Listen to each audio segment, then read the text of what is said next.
Hey everyone, welcome to Neo Sree Stories. This is my first long form video attempt, and I'm about to share with you a brief version of my life story so far. I'll also explain why I prefer to go by the name Neo Sree for the past 3 years. I am another human being on earth, just like you. My given name is Sreekanth. Nothing is wrong with that name. It's a common name in India. It's synonym of a god in Hindu mythology, but it doesn't quite match who I am right now. I was born and brought up in a village where most people lead a religious life. Over time, I have gone through various changes in my beliefs. I started off following some religious practices, then became less religious, then became agnostic about all religions, and later became skeptic about all of them. Now I identify as a confident atheist, rationalist, humanist, and an open-minded person. The transition was driven by curiosity, thirst for knowledge, and some luck. I have also changed a lot more than most people do within a short period of life. I used to be physically and mentally unhealthy, but now I am healthier in both aspects, and I even feel younger than my actual age. My political views have also changed from moderately right to moderately left. Something significant happened in my life that challenged my identity and forced me to recreate a new one. That's when I took my old nickname and turned it into my new identity and personal brand.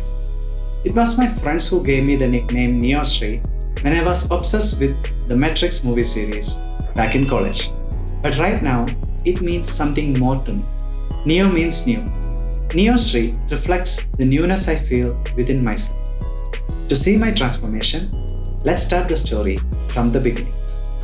I was born in a village called Nirmankavu, which is in Kollam district of Kerala, a beautiful state in India. My childhood was mostly fun and memorable. I grew up in a time where internet was not available until I turned 16.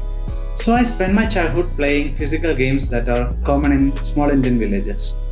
I was introverted throughout my childhood. I remember being naive also, which sometimes got me into trouble. I remember an incident. Once I unintentionally revealed that my grandmother diluted cow milk with water before selling it, which caused some troubles for her, even though it's a common practice in villages. I was also mischievous sometimes, which was driven by curiosity. But it caused some big troubles when it went as far as testing if broken glass would cause a flat tire for a large vehicle, which it did, unfortunately. But testing if people would take a neatly packaged cow dung from the streets was kind of a less dangerous fun I had back then. But overall, most other memories of my childhood are happy and pleasant. Having a camera at home wasn't much common back then, but luckily my uncle had one, which captured some of my beautiful childhood memories with my siblings and family members.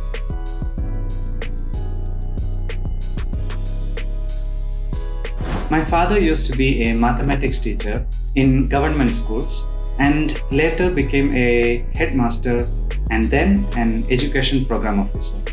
My mother was a postgraduate. She worked in government offices initially and eventually chose to be a homemaker to give more attention to her children. I also have a younger sister who is now working as a clinical pharmacist in Dubai. My grandparents were farmers and entrepreneurs, and they were deeply religious, which was common for people of their time. My father's parents influenced me to read Ramayana, while my mother's parents influenced me to read Mahabharata and Gita.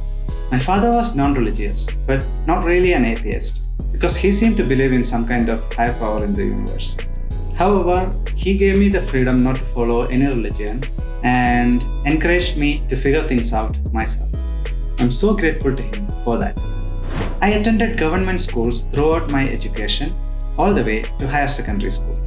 I was a lazy average student in most classes, mostly scoring below average in exams. My parents were mostly relaxed about it, even though they consistently received a lot of complaints from my teachers. When I reached class 10, my father made me an interesting offer. He promised to buy me a personal computer if I scored above 90% overall in the secondary school leaving exam. because marks in that exam could determine the options for higher studies. Anyway, that was an impossible target for me, as my overall scores were usually between 70 to 80% on most exams. My first exposure to a computer was at the age of 14 in the computer lab at my school, and I became so enthusiastic about it from then on. I loved playing games like Super Mario and Road Rash, creating animated PowerPoint slideshows, and even chatting with an AI-like chatbot called Elisa, which was famous back then. So I started working hard because I wanted a computer so badly. And I knew that my chances of getting one is super slim until much later in life, because buying a computer was a huge financial burden for my father at that time. He probably would have thought that with this offer, I might improve my marks a bit, but won't really hit the high target he set for me. And he was right. I did improve a bit on each quarterly exam that year. But even on the last quarterly exam before the finals, my overall scores were still just below 85%. Well, then the final exams happened, and to everyone's surprise, I scored 92%. And as promised, my father bought me a computer. My excitement was limitless. I was so eager to explore all the possibilities that it offered. I remember editing photos and creating postcards and wallpapers, recording sound, music, and editing them, and so many other things like that. I remember trying out so many software that I got from an internet cafe.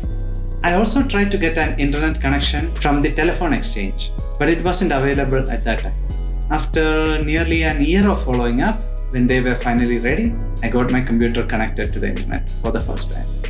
I can still recall my excitement of hearing that dial-up modem making the connecting sound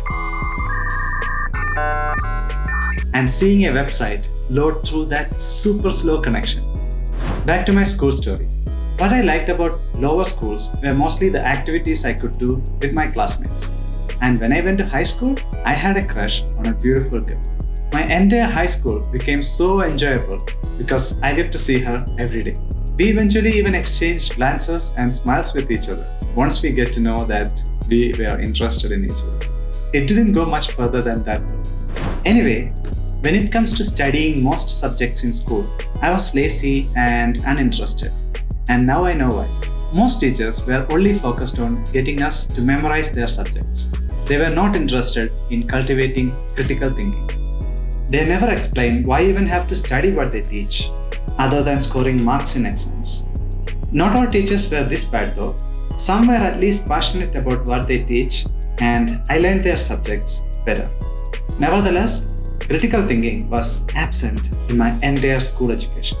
No teacher ever asked why people believe in things that are not proven to exist, why human societies function the way they do, why Europeans colonized the world and not the other way around, why our body works the way it works, how and why all life form on Earth evolved to be what they are today.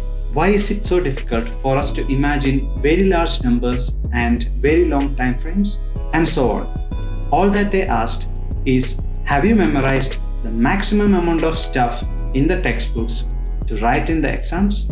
Well, I did, at least for the exams. And I have forgotten most of them once the exams were over.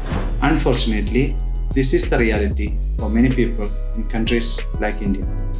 I wish that someday this education system will change for good and foster well-informed, critically thinking modern citizens who would act responsibly for a better present and future for themselves, their society, and the entire humanity. I thank you so much for watching this long video, and please let me know what do you think about long videos like this. Stay tuned for chapter 2 of my story in the next video.